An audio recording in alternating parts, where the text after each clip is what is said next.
नमस्कार। स्वागत है हमारा यूट्यूब चैनल न्यूराइज क्लासेस पर। आज जानेंगे करंट अफेयर प्रश्नों के बारे में। जो संभावित प्रश्न है परीक्षाओं में, उन्हीं प्रश्नों पर चर्चा करेंगे। आइए जान लेते हैं। पहला प्रश्न दिया है यहाँ पे, भारत के किस राज्य में खेलो इंडिया यूथ गेम्स 2024 पहली बार आयोजित हुआ? तो इसका जो राइट आंसर है वो आंसर नंबर 1 होगा, तमिलनाडु। तमिलनाडु में आयोजित हुआ। और जान लेते हैं इस प्रश्न के बारे में।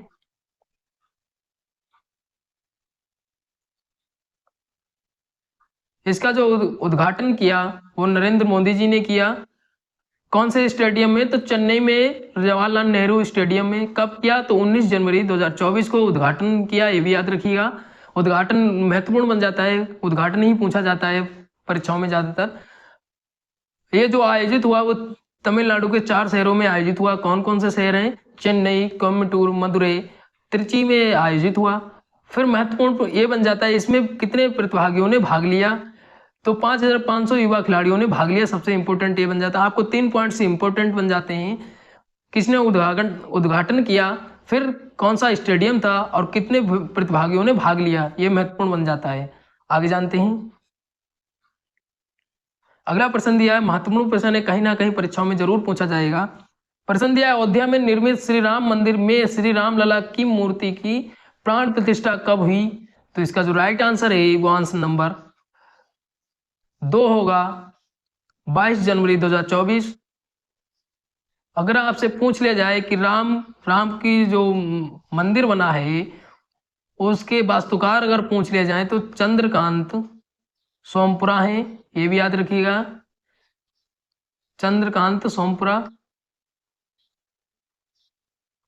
अगर पूछ लिया जाए राम मंदिर जो बना है वो कौन सी कंपनी ने बनाया, तो लार्सन एंड टर्बो कंपनी है, उसने बनाया है। अगर पूछ लिया जाए कि राम मंदिर जो बना है वो कौन सी शैली में बना है, महत्वपूर्ण शैली बन जाती है, तो नागर शैली में बना है। ये भी याद रखिएगा।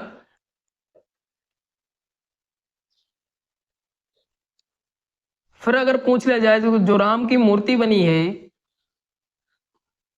उसके वास्तुकार कौन है, तो अरुण योगीराज हैं। ये भी याद रखिएगा, अरुण योगीराज।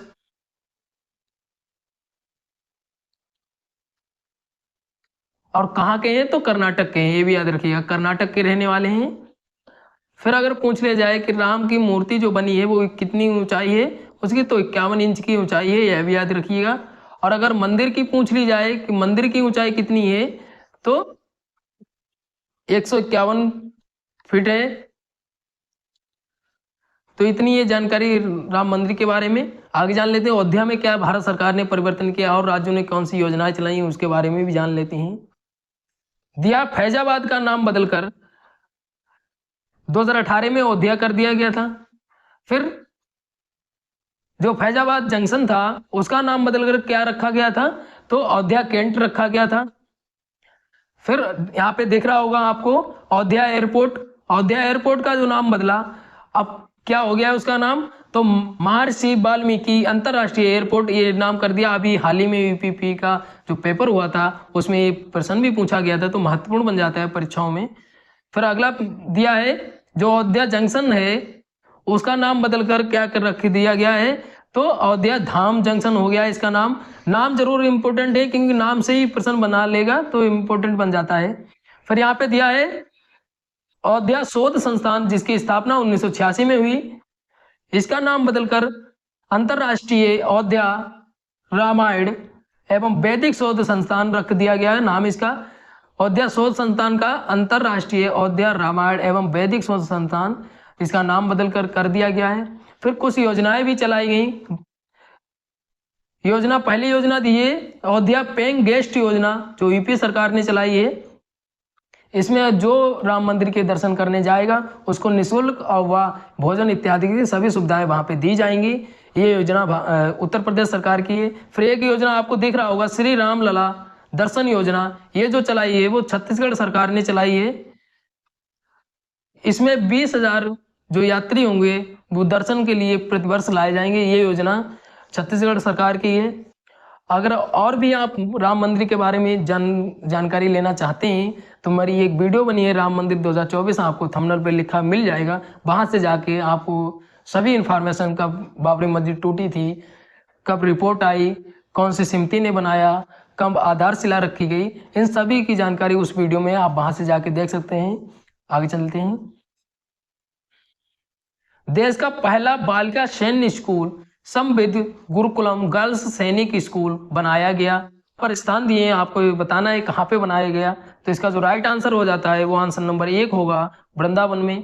वृंदावन कहाँ पे पड़ता है? तो मथुरा जिला में पड़ता है। मथुरा कहाँ पे पड़ता है? तो यूपी में पड़ता है। ये मैंने इसलिए क्यों बताया, देखिए कभी कभी परीक्षाओं में राज्य भी दे सकता है, कौन से राज्य में बनाया गया। राज्य नहीं देगा तो जिला दे सकता है, जिला नहीं देगा तो स्थान भी दे सकता है। आप तीनों चीजें याद कर सकते हैं। अगर इसका पूछ लिया जाए कि इसका उद्घाटन किसने किया, जो गर्ल्स सैनिक स्कूल है उसका उद्घाटन जो किया राजनाथ सिंह है। राजनाथ सिंह क्या है? रक्षा मंत्री है। इन्होंने उद्घाटन जब 1 जनवरी 2024 को किया, ये भी याद रखिएगा। उद्घाटन आप याद रखिएगा, कहां पे बना ये याद रखिएगा, महत्वपूर्ण बन जाता है। आगे जानते हैं। अगला प्रश्न दिया है, विकलांग लोगों के लिए इंटरनेशनल पर्पल फेस्ट भारत के किस राज्य में आयोजित हुआ? राज्य पूछा है, यहाँ पे 4 राज्य दिए हैं, आपको आंसर बताना है। इसका जो राइट आंसर है वो आंसर नंबर 4 होगा, गोवा में। और जान लेते हैं इसके बारे में। गोवा में पणजी में आयोजित इंटरनेशनल पर्पल महोत्सव में 8,000 व्यक्तियों ने भाग लिया। विकलांग लोगों के लिए नया television channel purple TV Bharat प्रारंभ किया गया। इसमें आपको 2 पॉइंट्स इंपॉर्टेंट बन जाते हैं, कहाँ पे आयोजित होता है, कितने प्रतिभागियों ने भाग लिया, ये महत्वपूर्ण बन जाता है। और तीसरा जो पॉइंट होगा, कौन सा चैनल स्टार्ट किया गया, ये इंपॉर्टेंट बन जाता है। आगे जानते हैं। अगला प्रश्न दिया, महत्वपूर्ण प्रश्न है, दिया है 2024 हेनली पासपोर्ट इंडेक्स में भारत के पासपोर्ट का विश्व के शक्तिशाली पासपोर्ट की सूची में कौन सा स्थान है। पूछा है कि जो इंडेक्स जारी हुआ है पासपोर्ट का, उसमें भारत का जो पासपोर्ट है उसकी रैंकिंग क्या रही है। तो इसका जो राइट आंसर है वो आंसर नंबर 1 होगा, 80 नंबर पे रैंकिंग रहा है इसका। और जान लेते हैं इसके बारे में। ब्रिटेन में स्थित हेनली एंड पार्टनर्स द्वारा ये जारी किया जाता है। इस बार 2024 में 199 देशों के पासपोर्ट शामिल किए गए थे 227 स्थल के लिए, जिसमें भारत का पिछली बार जो 2023 में रैंकिंग रहा था वो 84 रहा था, और इस बार जो 2024 में जो रैंकिंग रहा है वो 80 स्थान पे रहा है। जो भारतीय पासपोर्ट धारक हैं उनको 62 देशों की बिना वीजा के ये घूम सकते हैं, यात्रा कर सकते हैं। अगर पूछ लिया जाए फर्स्ट नंबर पे कौन रहा है पासपोर्ट, शक्तिशाली पासपोर्ट किसका माना गया है, तो 6 देश हैं फर्स्ट नंबर पे इस बार, France, Germany, Italy, Japan, Singapore, Spain. ये 227 स्थलों में से 194 स्थल बिना वीजा के टहल सकते हैं। 227 स्थलों में से 194, 6 देश जो हैं वो इनके शक्तिशाली पासपोर्ट्स माने गए हैं। आगे जानते हैं। भारत में सबसे लंबे किस समुद्री पुल का प्रारंभ नरेंद्र मोदी जी ने 12 जनवरी 2024 को किया। तो इसका जो राइट आंसर होगा वो आंसर नंबर 3 होगा, अटल सेतु। इसके विषय में जान लेते हैं, महत्वपूर्ण बन जाता है परीक्षाओं में। यहाँ पे आपको दिख रहा होगा अटल सेतु जो है वो मुंबई ट्रांस हार्बर लिंक है, और ये इसका उद्घाटन जो किया गया वो 12 जनवरी 2024 को नरेंद्र मोदी जी ने किया। इसकी लंबाई अगर पूछ ली जाए तो लंबाई इसकी 21.8 किलोमीटर की, और ये 6 लाइनों में बना है।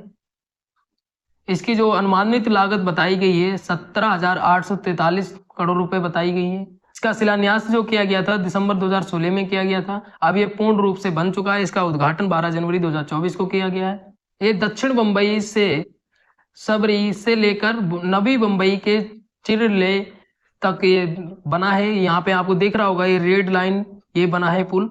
तो ये महत्वपूर्ण बन जाता है परीक्षाओं में। और इसमें जो 2 घंटे लगते थे यात्रा में, अब मात्र 15 से 20 मिनट में ये पहुंचा जा सकता है दक्षिण बंबई से नवी बंबई तक 15-20 मिनट में। वैसे तो 2 घंटे लगते थे, ये अटल सेतु बनने के कारण अब 15 से 20 मिनट में ही पहुंचा जा सकता है, ये भी याद रखिएगा। इसका जो नाम रखा गया है अटल बिहारी वाजपेयी सबरी नभा सेवा अटल से, तो इसका नाम दिया गया है, ये भी याद रखिएगा, नाम भी महत्वपूर्ण बन जाता है। आगे जानते हैं, दिया सुरक्षता सर्वेक्षण पुरस्कारों में लगातार किस शहर को 7वीं बार तथा पहली बार सर्वाधिक स्वच्छ शहर का पुरस्कार दिया गया है? एक शहर को 7वीं बार दिया गया है, एक शहर को पहली बार दिया गया है। आपको बताने यहाँ पे शहर दिए हैं, तो यहाँ इसका जो राइट आंसर हो जाता है वो आंसर नंबर 3 होगा। इंदौर शहर को और सूरत शहर को संयुक्त रूप से ये पुरस्कार दिया गया है। इंदौर को 7वीं बार दिया गया है और सूरत को पहली बार दिया गया है। आगे जानते हैं इसके बारे में। यहाँ पे आपको दिख रहा होगा इंदौर शहर जो है 7वीं बार पुरस्कार जीत चुका है, ये मध्य प्रदेश का शहर है। सूरत जो है वो पहली बार पुरस्कार मिला है, ये गुजरात का शहर है। अगर राज्यों की श्रेणी में पूछ लिया जाए स्वच्छता में किसको पुरस्कार दिया गया है, तो 3 राज्य हैं। कौन कौन से? महाराष्ट्र फर्स्ट नंबर पे, सेकंड पे मध्य प्रदेश और थर्ड पे जो है वो छत्तीसगढ़ है। फिर अगर पूछ लिया जाए 1 लाख से कम जनसंख्या वाले को 3 जो शहर हैं उन कौन कौन से हैं, तो शीर्ष स्थान पे जो 3 शहर हैं 1 लाख से कम जनसंख्या वाले, सासबड़ और ये महाराष्ट्र का है, पाटन, लोनावाल, ये जो शहर है 1 लाख से कम जनसंख्या वाले हैं, इनको भी पुरस्कार दिया गया है। फिर अगर पूछ लिया जाए सबसे स्वच्छ छावनी बोर्ड का पुरस्कार किसको दिया गया है, तो मध्य प्रदेश में मयू छावनी को ये दिया गया है। फिर अगर पूछ लिया जाए सबसे स्वच्छ गंगा टाउन्स का पुरस्कार किसको दिया गया है, तो वाराणसी प्रयागराज को दिया गया है। स्वच्छ सर्वेक्षण मिशन का थीम क्या था, ये थीम भी महत्वपूर्ण बन जाता है, कथन में हो सकता है पूछ लिया जाए, तो बेस्ट टू वेल्थ इसका थीम था। आगे जानते हैं, प्रश्न दिया है भारत जोड़ो आंदोलन न्याय यात्रा मणिपुर के थौबल से 14 जनवरी को किसने प्रारंभ किया, तो इसका जो राइट आंसर है वो आंसर नंबर 3 होगा, राहुल गांधी ने। और जान लेते हैं इस यात्रा के बारे में।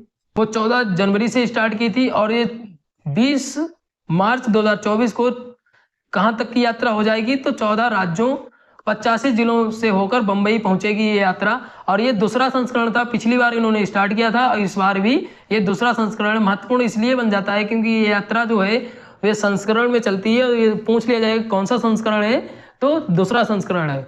आगे जानते हैं, प्रश्न दिया है